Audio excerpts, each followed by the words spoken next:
So if you're the average golfer, you've probably heard the term outside to in swing.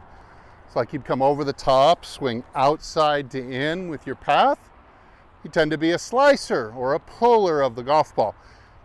Conversely, you know what you should be doing instead. They tell you, well, you need to swing, use the inside to out swing so that you can hit a draw. Well, interestingly, almost none of the golfers, the really good golfers, use this swing. Guys like you might see playing on the weekends on TV. They're using a third method, neither of those two swings. I want to show you how to do that method, that more advanced method, so you can hit the ball more like the guys you see on TV. Stay tuned.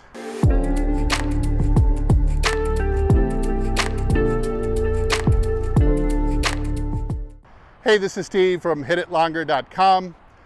I continue my journey to hit the ball longer and straighter, both off the tee and all the way through to the green, because that's just what makes golf fun for me. If you'd like to have more fun and add more distance to your game this year, join me. Hit the subscribe button, like this video at the end, and leave a comment down below.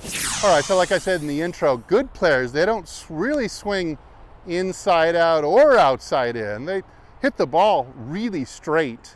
So if you've ever been to a tournament in person, you see that draws and fades on TV, those guys, it only goes a couple yards of curve. They're pretty much hitting it really, really straight for the most part. And that requires a swing that's called inside to inside. So you get all the benefits from coming on the inside, but then you're going to continue around the arc back to the inside again. So the club comes from the inside, but it is also continues to arc back around to the left in the follow through.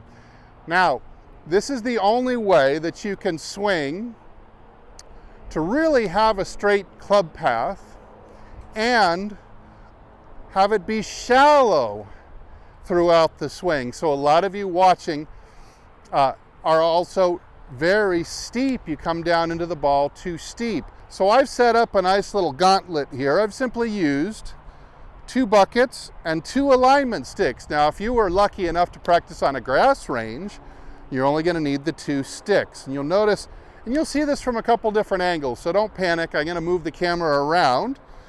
But basically, I've got these 2 sticks roughly at the same angle as this 7-iron shaft, just like that.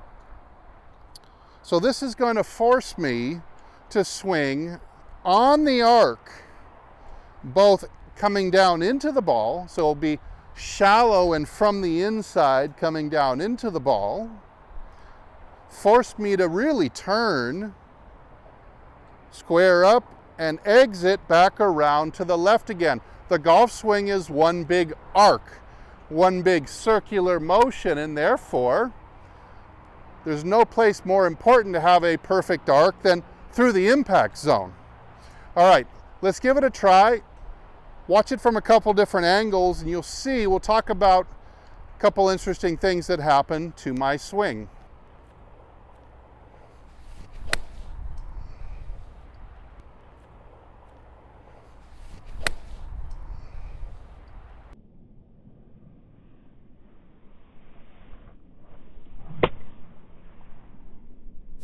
Now from the down the line view, you get a little better look at the buckets and the sticks. You can see that they relatively are parallel to the club shaft. You can see I'm just a few inches inside the rim of the bucket. I need to make sure that I give clearance for the ball to take off and miss this front bucket, not ricochet off of it, and that I can make sure that my club can work back around and underneath the yellow stick. So let me see if I can hit a ball from this angle, and we'll take a look at it in slow-mo, and I'll describe to you what's happening to my swing.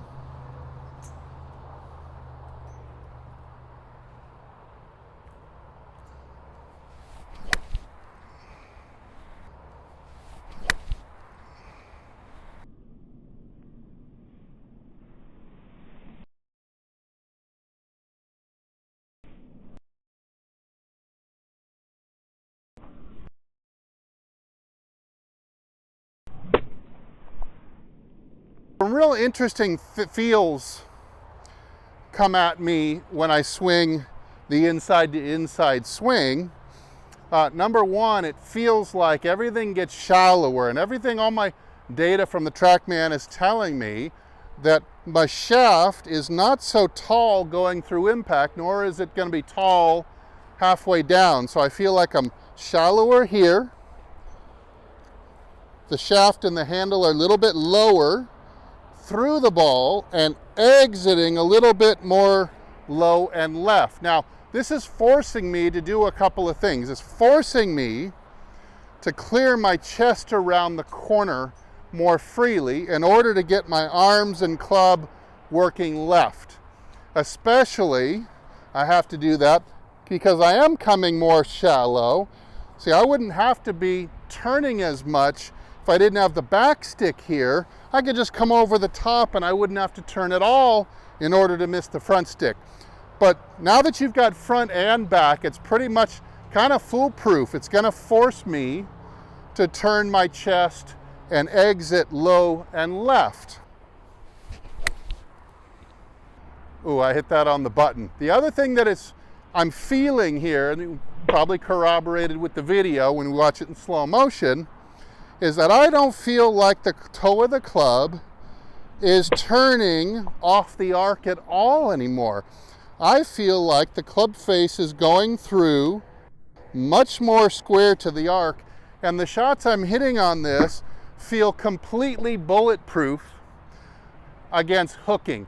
I don't feel like I could possibly hook the ball in 1,000 shots this way because the face never gets closed relative to the arc it's on. It'll never be closed at impact. All right, let's try one from the up the line angle. You can take one more look at the bucket setup from a different angle.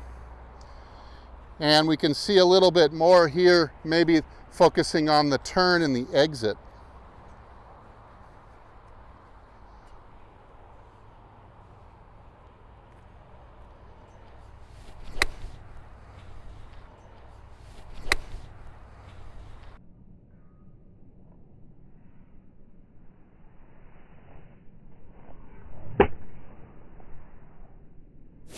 Another laser straight ball. Hey, I love all the things that this setup is giving me, this inside to inside. It's forcing me to keep my posture, because if I were to lose the posture and early extend, the handle path would get too steep to clear either stick. So I can really feel it forcing me to maintain that tush line, turn, and exit low and left, which keeps the face on line better with the arc. So I think this is about the best way that you can experience a pro style swing that's neither gonna hook or slice. It just goes straight every single time. It's like magic. And it's so simple, just 2 buckets, 2 alignment sticks, equipment that's readily available for you. I would recommend first doing it without a ball. You can do this at home. You can figure out a way to set this up in the backyard. Then when you go to the range, of course, like usual, you're gonna do small club, small swing, like this, and just hit the ball 100 yards first before you start trying to get the power. First get the gist, then start to develop the coordination and the power behind that. All right, this is feeling really good, so I'm gonna go back and hit some more balls with the inside to inside swing. It's making me feel things that I know I should be doing in my swing that maybe I'm just not yet. Thanks so much for watching my channel. I really appreciate your support. As usual, I'll either see you in the next video or I'll see you longer and straighter down the fairway. Take good care, everybody.